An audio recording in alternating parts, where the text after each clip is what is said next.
तो मैं प्रतिज्ञाएं पढ़ता हूं और आपसे चाहता हूं कि आप इस पे, हमारे कार्यकर्ता तो इनको रट लें, अपने दिमाग में बिठा लें। ये कैडर है आपका और इसको लेके जाना आपको जनता के बीच। और जो तमाम विचारक और बुद्धिजीवी इसको पढ़ेंगे तो उनको पता लग जाएगा कि हम पे क्या एजेंडे हैं, किन एजेंडों पे हम काम करना चाहते हैं। ये आपको मेन स्ट्रीम मीडिया नहीं दिखाएगा, ये दिखाएगा आपको आपका सोशल मीडिया।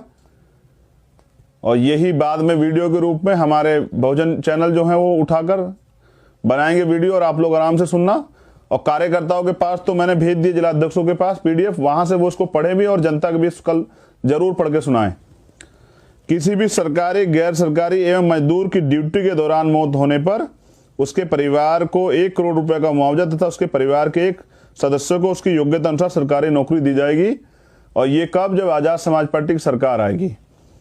दूसरी प्रतिज्ञा, राष्ट्रपति है मजदूर की संतान, शिक्षा हो सबको एक समान सिद्धांत के तहत समान एवं अनिवार्य शिक्षा, जिसमें सभी के लिए समान पाठ्यक्रम, समान माध्यम एवं समान मूल्यांकन प्रणाली एवं विशेष रूप से भारतीय संविधान के अध्ययन व अध्यापन को बढ़ावा दिया जाएगा।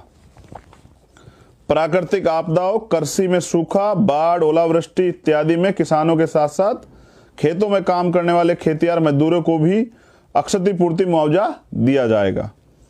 समाज के कमजोर वर्गों तथा गरीबी रेखा से नीचे जीवन व्यतीत करने वाले परिवारों को मासिक 200 यूनिट बिजली, मुफ्त बिजली व फ्री चिकित्सा बीमा के साथ समाज के कमजोर वर्गों को रोटी, कपड़ा और मकान की समुचित व्यवस्था के लिए हम प्रतिबद्ध।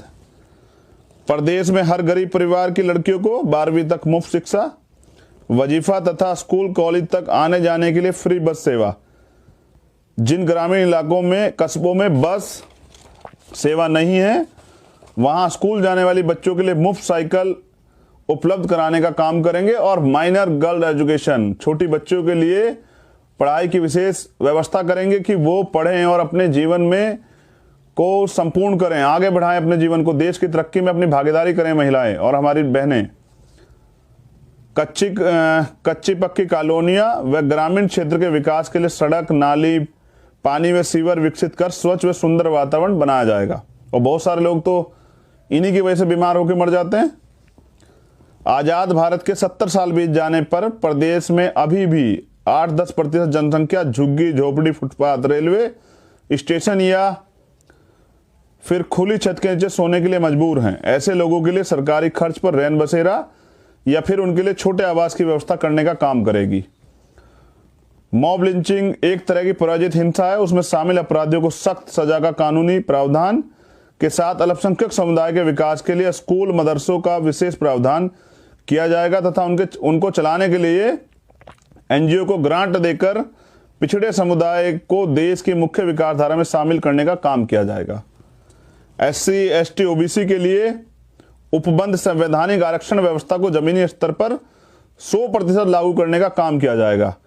आरक्षण को संविधान की 9वीं अनुसूची में डाला जाए तथा इन वर्गों के लिए निजी क्षेत्रों में कंपलसरी रूप से आरक्षण मिले, इसके लिए कठोर कानूनी प्रावधान किए जाएंगे। और प्रमोशन में रिजर्वेशन, इसको हम लोग लागू कराएंगे SC, ST, OBC सब लोगों के लिए, क्योंकि सुप्रीम कोर्ट का एक ऑर्डर आया था कि सरकार लागू कर सकती है, सरकार दे सकती है, लेकिन कोई सरकार नहीं दे रही है, तो आपकी अपनी सरकार देगी। इसलिए हमने ये मुद्दा रखा, बहुत अहम मुद्दा है, हमारे अधिकारी कर्मचारी परेशान हैं। ASP प्रदेश में सरकारी विभाग के अंतर्गत लाखों की संख्या में पड़े खाली पदों को सीधी भर्ती के द्वारा भरने का काम करेगी, जिसमें आरक्षण को सख्ती से लागू किया जाएगा। इसके साथ साथ बेरोजगार नौजवानों के लिए लघु उद्योग चलाने के लिए सस्ती दरों पर सरकारी बैंकों द्वारा लोन उपलब्ध कराकर उद्योग धंधे शुरू कराने का काम करेगी, जिससे अगले 5 सालों में प्रदेश में कोई भी बेरोजगार नहीं रहेगा।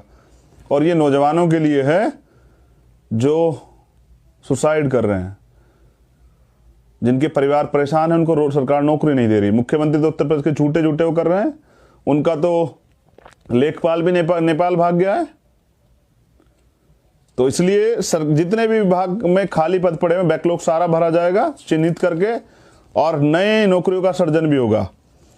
साथ ही निजीकरण को समाप्त करने के लिए हमारी सरकार प्रत्येक विभाग का सरलीकरण, सरकारीकरण करके उसमें योग्य व देश प्रेमी लोगों की भर्ती कर सरकारी विभागों द्वारा प्रदेश के चहुमुखी विकास के लिए काम करेगी, जिससे पूंजीवादी व्यवस्था को खत्म किया जा सके। और अभी आप देख रहे हैं कितने बड़े पैमाने पर निजीकरण किया जा रहा है। ये आरक्षण को खत्म करने का चोर दरवाजे से काम हो रहा है।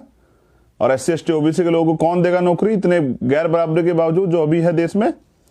सरकारी विभागों में लाखों की संख्या में काम कर रहे कच्चे कर्मचारियों को हमारी पार्टी की सरकार बनने के बाद उन्हें 3 महीने के अंदर अस्थायी व पक्की नौकरी देने का काम किया जाएगा। और ये मैंने वादा भी किया था गौतम बुद्ध नगर आंदोलन में कि जो जितने सफाई कर्मचारी हैं, संविदा कर्मचारी, उनको पक्की और सरकारी नौकरी हम लोग देंगे।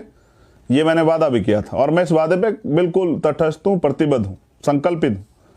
हम महिला सुरक्षा, महिला रोजगार प्लान लाकर महिलाओं को आत्मनिर्भर और स्वावलंबी बनाने का काम करेंगे। इसके साथ ही महिलाओं के लिए 30% आरक्षण सभी विभागों में लागू किया जाएगा। इतना ही नहीं, हमारी सरकार महिलाओं पर हो रहे अत्याचार को समाप्त करने के लिए पुलिस विभाग में 30% पदों पर महिला कर्मचारी को नियुक्ति करने का काम करेगी, जिससे कि वह स्वयं तथा अन्य महिला वर्ग की सुरक्षा कर सके। और उत्तर प्रदेश का हाल देखिए, आप देश का हाल देखिए, कोई सा प्रदेश हो, राजस्थान हो, उत्तर प्रदेश हो, मध्य प्रदेश हो, बिहार हो, छत्तीसगढ़ हो, हरियाणा हो, कहां आप देख लीजिए, बहन बेटियां बेबस हैं, घर से बाहर नहीं निकल सकती हैं, हत्याएं हो रही हैं, रेप हो रहा है, तो सुरक्षित माहौल ही नहीं है। और ये आंच किसके घर तक आ जाएगी आपको नहीं पता। इसलिए इस पे काम करना बहुत जरूरी है। किसानों को उनकी फसलों का उचित मूल्य तथा MSP लागू करने के लिए हमारी पार्टी की सरकार प्रदेश में किसानों के विकास हेतु कानून बनाएगी तथा मौजूदा सरकार द्वारा किसान विरोधी कानून का बहिष्कार करते हुए प्रदेश में से लागू नहीं होने देगी। और किसानों की मांग, किसान आंदोलन पे 100 से ज्यादा दिन हो गए, सरकार तो नहीं सुन रही है। तो सरकार अगर आपकी होती तो सुनती। इसलिए किसान भाइयों से मेरा अनुरोध है कि वो भी आजाद समाज पार्टी को समर्थन करें, मदद कराएं और किसानों की सभी मांगों पे हम लोग काम करेंगे, क्योंकि किसान देश का अन्नदाता है और वो देश की रीढ़ है। हम कमजोर नहीं होने देंगे किसानों को। हम उनके आंदोलन में भी साथ हैं और उनके लिए कानून भी बनाएंगे जब हमें अवसर मिलेगा। मुस्लिम समाज के लिए सच्चर कमेटी की रिपोर्ट पर तुरंत अमल होगा। मौजूदा सरकार द्वारा बनाए गए नागरिकता विरोधी कानून CAA को उत्तर प्रदेश में लागू न करने की गारंटी तथा प्रत्येक धर्म, जाति, समुदाय के लोगों को संविधान में दिए गए अधिकार व सुविधाओं की सख्ती से लागू करने का काम जो है वो किया जाएगा। और पुलिस के प्रत्येक थाने में SC ST OBC अल्पसंख्यक महिला वर्ग से एक कर्मचारी की तैनाती की जाएगी, जिससे कि पुलिस स्तर पर हो रहे जातिवाद अत्याचार को समाप्त किया जाए। देश में जो भी पार्टी अडानी अंबानी की कंपनियों का राष्ट्रीयकरण करेगी, हमारी पार्टी ऐसे राजनीतिक दल का समर्थन करेगी।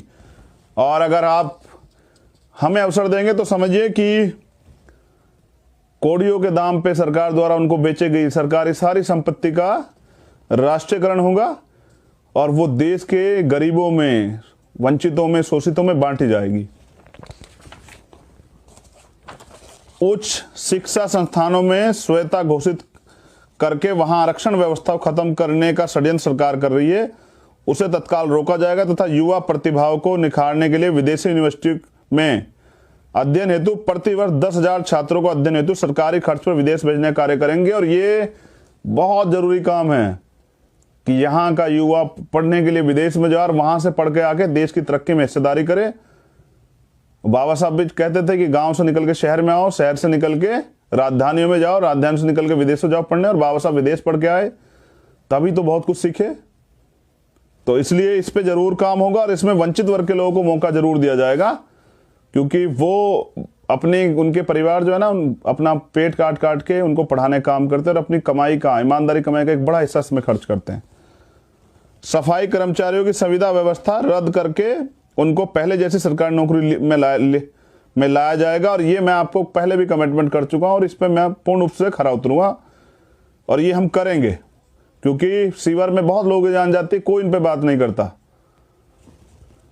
OBC जातियों की जाति आधारित गिनती होनी चाहिए एवं मंडल कमीशन की सभी सिफारिशों को पूर्ण रूप से लागू होना चाहिए। इसके लिए हम संकल्पबद्ध हैं। और मान्यवर काशीराम साहब ने 45 दिन बोट क्लब पे धरना दिया और कहा कि मंडल कमीशन लागू करो वरना कुर्सी खाली करो। इसलिए OBC की जाति आधारित जनगणना और मंडल कमीशन की सभी सिफारिशें, और मैं अपने OBC भाइयों से कहना चाहता हूं कि अपने बच्चों के भविष्य के बारे में तो सोचिए ये सरकार हमें जब भी हकदारी की बात करते हैं, हिस्सेदारी की बात करते हैं, अधिकारों की बात करते हैं तो धर्म में उलझा देती है। तो धर्म अपनी जगह सही है, लेकिन धर्म क्या आपके बच्चों का भविष्य बना देगा? क्या आपके पेट में रोटी पहुंचा देगा? क्या आपके किसानों के खेत का जो है काम खत्म कर देगा? तो इसके लिए तो अधिकार चाहिए। प्रत्येक जिला मुख्यालय पर आईएएस, आईपीएस, पीसीएस आदि सिविल सर्विस के लिए एससी, एसटी, ओबीसी, माइनॉरिटी के लिए फ्री कोचिंग सेंटर की व्यवस्था की जाएगी। और ये क्योंकि एजुकेशन की वैल्यू मैं समझता हूं, तो हमने तय किया है कि IAS, IPS, PCS, civil service, PCS J के लिए coaching centre, SC, ST, OBC और माइनॉरिटी के बच्चों के लिए कोचिंग सेंटर खोले जाएंगे, उनकी तैयारी कराई जाएगी और जिससे कि उनको अवसर मिले। क्योंकि इनकी तैयारी में बहुत पैसे खर्च होते हैं, तो बहुत सारे लोग तो सपने अपने जो हैं सिकोड़ के रख जाते हैं, उनके सपने खत्म हो जाते हैं, वो अपने सपनों को अपने अंदर ही जो है समेट लेते हैं। किसी नौजवान का सपना अब नहीं टूटेगा, उसको मौका मिलेगा, तो इसलिए किया जाएगा। और अंतिम जो है 22वीं महंगाई की मार को देखते हुए टोल प्लाजा टैक्स फ्री करते हुए आजाद समाज पार्टी, बहुत गौर से सुनिए, महंगाई की मार जो है ना, लेकिन अभी क्या है, प्रधानमंत्री जी ने और ऑर्डर कर दिया है परिवहन मंत्री जी ने कि क्या है कि सब पे जो है वो होना चाहिए फास्टैग। अगर फास्टैग नहीं है तो दुगने पैसे वसूले जाएंगे। तो गरीबों की कमाई को देख किस तरह छीन रही है सरकार। तो जितने भी टोल है उत्तर प्रदेश के अंदर हमारी सरकार आते सब फ्री कर दिए जाएंगे। बहुत गौर से सुने, सारे टोल फ्री होंगे, क्योंकि जब हम गाड़ी खरीदते हैं तब टैक्स देते हैं, रोड टैक्स लाखों रुपए, और फिर इसमें भी एक जबरन वसूली। तो ये सारे टोल टैक्स फ्री किए जाएंगे। डीजल, पेट्रोल, रसोई गैस को जीएसटी के दायरे में लाने का काम करेंगे तथा प्रदेश सरकार द्वारा लगाई जा रही भरकम टैक्स ड्यूटी को कम करके डीजल, पेट्रोल को 40 से 50 रुपए प्रति लीटर देने के लिए के साथ साथ रसोई गैस की कीमत को आम उपभोक्ता के दायरे में लाने का काम करेंगे। बहुत गौर से सुनिए, बड़ा टैक्स लगाती हैं सरकारें भी, सेंट्रल गवर्नमेंट लगाती है फिर सरकारें लगाती हैं। तो हम प्रयास करेंगे कि उस टैक्स को, जो भारी भरकम टैक्स ड्यूटी लगी, उसको कम किया जाए और 40 से 50 रुपए में पेट्रोल डीजल की व्यवस्था जो है वो कराई जाए, जिससे कि कम से कम मार जो है, आय तो सरकार नहीं बढ़ा पा रही, लेकिन महंगाई की मार जो है खूब बढ़ी है। 250 रुपए तो सिलेंडर बढ़ गए दिसंबर से अब तक, और पेट्रोल देखिए 100 के आसपास चला गया है। आंदोलन करने जाओगे तो सरकार मुकदमे कर देगी। तो आम आदमी को इस महंगाई की लड़ाई लड़नी पड़ेगी। इसके लिए आजाद समाज पार्टी तैयार है।